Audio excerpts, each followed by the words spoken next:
What's up, guys? Will H back with another video, doing a 1-month follow-up on the Apple iPhone 14 Pro Max.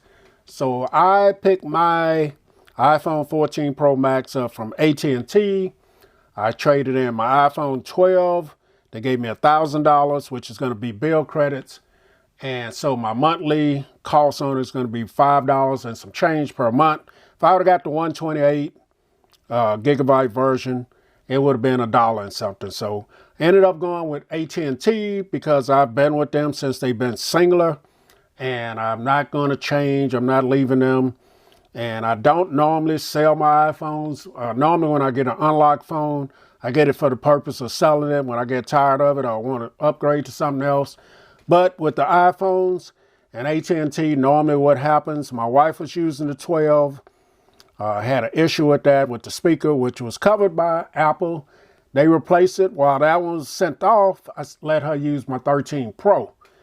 She liked the 13 Pro so much, it was around the time that the 14 was coming out. So I gave her the 13 Pro. It was kind of the same way when she started using the 12. So what the trend is here is she'll get the older version. Like next year, she'll get the iPhone 14 Pro. I'll upgrade to the 15. We'll trade in the 13. So that's working out great right there. Originally I ordered it from Apple. They only wanted to give me like 300 and some bucks for the 12. And I just decided to go this route. Bill credits, for 30 months or whatever it is. But like I said, $5 a month. And we're not going to get rid of it. A lot of people in the family have iPhones. They love them. The only thing with this is being used on my main line, eSIM. And that is something I don't care too much for because, I like to change phones so much.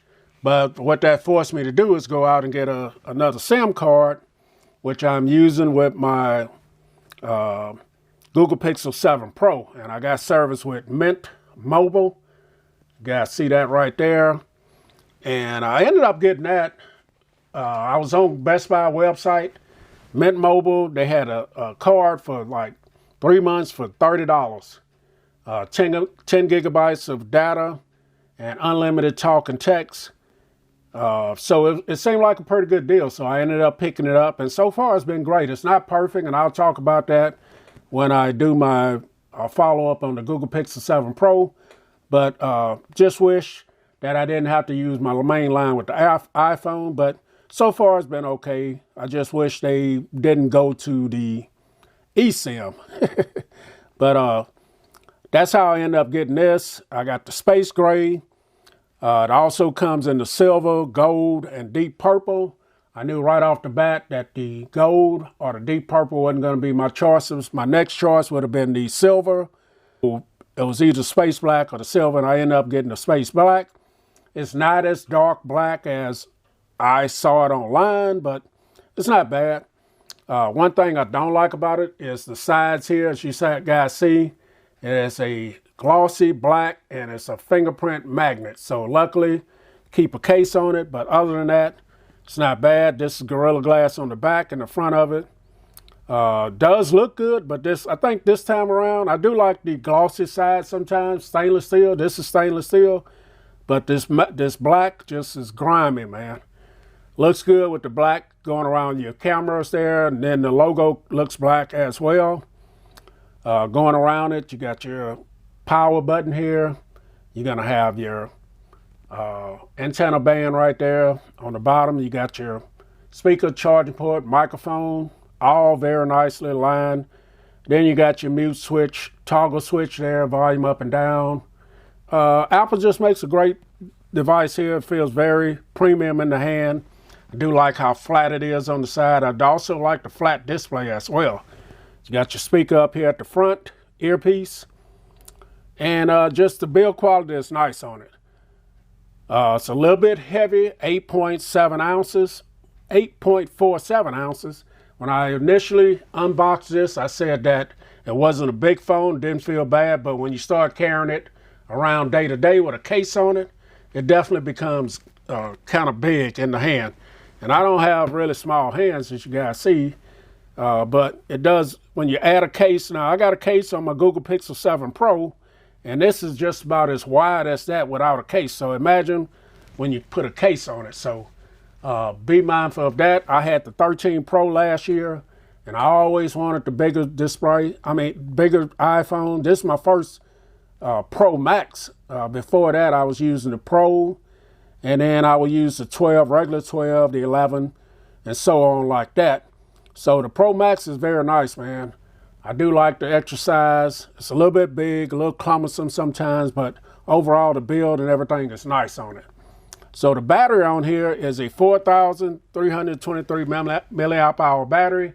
I'm getting 8-9 hours screen on time. Before, I was using the always on display, and I wasn't getting that great a battery life with that. Once I turn that off, I'm getting excellent battery life. Charges up fast. You can go from 0 to about halfway charge in 30 minutes if you got the right charger. I do have this connected to my TicWatch Pro 3 Ultra, and it's been still getting great battery life. I get all of that. Now, the TicWatch is not going to have all the functionality as the Apple Watch, but for me, what I use the smartwatch for has been great. TicWatch has excellent battery life as well, 3-4 days of battery life easily. So battery is no problem with this. We got stereo speakers on here. You got one here and one here. iPhone has always had excellent speakers to me, in my opinion, and this is no different. Battery life is definitely great on this, so no issues with the battery life. If you, watching your movies, whatever you're doing all day long, you're going to just bypass the charger on this. Some people are reporting battery issues. No issues for me. I keep my stream brightness. It's down for the video, but I keep it up pretty high, and it's been great. So next, let's talk about the camera. So on the front, you're going to have a 12 megapixel camera on the front of it for selfies, and it's going to be able to shoot 4K at 60. I'm not a selfie guy, but the cameras are nice on this. You can't go wrong with the cameras. It also has cinematic as well if you want to record cinematic. And then on the back, you got 3 cameras on the back and a flash. You're going to have a 48 megapixel. You're going to have a 12 wide, and you're going to have a 12 ultra wide, and you're also going to have a 12 telephoto as well. Now these cameras are dope on the back of this. You can also do cinematic as well, 4K 60, and you're going to have some very nice photos and videos out of this. In fact, I use this a lot to shoot my videos for my channel, and the cameras are always great on this.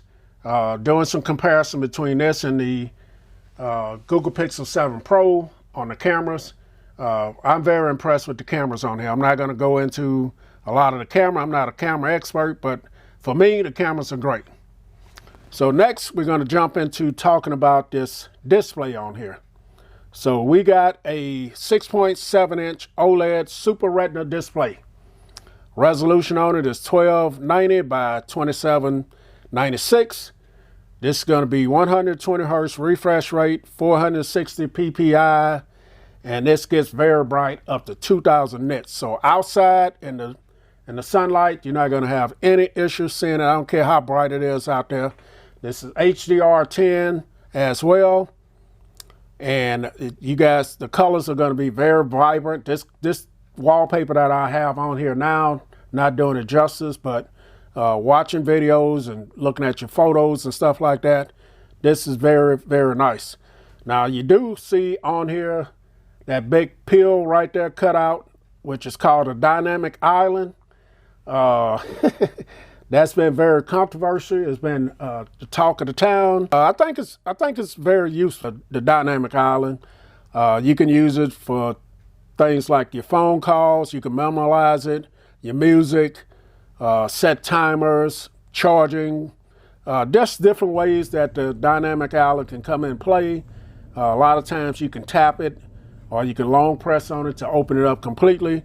So it's a very unique thing that Apple put there, and I'm looking for other manufacturers to follow suit in the next near future. But the dynamic island is it's what it is. It's the dynamic island. Don't know if I mentioned the earpiece up here as well. So this is running iOS 16 out of the box. And with iOS 16, that gives you the ability to customize your lock screen. You guys see I have the current temperature, weather right there, and I have the battery percentage on my iPhone right there, and the wallpaper. So if I wanted to customize this, you guys see I have some pre-customized screens here. I can go back. It'll keep the ones that you've done already. But if you want to customize it, I just go here. And now I can go into customization. I don't really want to change this up too much, but I can change the weather to something else. The time, my battery percentage as well. A lot of people are not understanding how to do this. But once you sit there and take the time to learn, it's very easy. Now you can customize your outer wallpaper and the inner wallpaper from the outside of the device, or you can go inside to the settings and do the same thing. But I see a lot of people complaining they don't like the way it is now. So if I wanted to go into wallpaper in the settings and I want to change my wallpaper that's on my main screen, I just go in and it gives you some options down here, original color. You know, I can go into all my photos. I could blur this out if I wanted to. So it's not hard to do. But a lot of people just don't like the way it's set up now. So those are some of the features of iOS 16. I'm not going to jump into all of that, but you can customize your outer display. Now this has the A16 Bionic chip, which is a very powerful chip. You're not going to have any issues playing games, opening apps. This chip is very fast, very powerful. You can edit your photos and videos and stuff. You guys see I have iMove on here.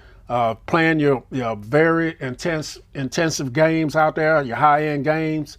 You're not going to have any issues doing that. I'm not really a gamer, but the chip in here, the A16 Bionic, is very, very capable.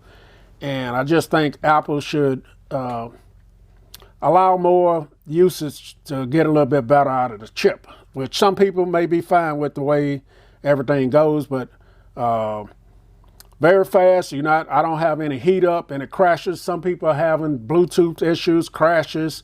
I haven't had any issues with my phone at all. It's been great. Now you can get this in 128 gigabytes of storage, 256, 512, 1 terabyte. And I talked about the colors earlier. But so far, my experience with the iPhone has been great. I use it with my watch to get notifications. You can't customize it too much. I can't take this widget, put it down here. It's going to go back up there. So the basics with the iPhone, and it performs well. The ecosystem between this, my iPad, my MacBook Air M1, original one that I'm using over there, my AirPods, everything just integrates well and it works well together. So that's the iPhone 14 Pro Max follow-up from Will H. Catch you guys in the next video. I'm out.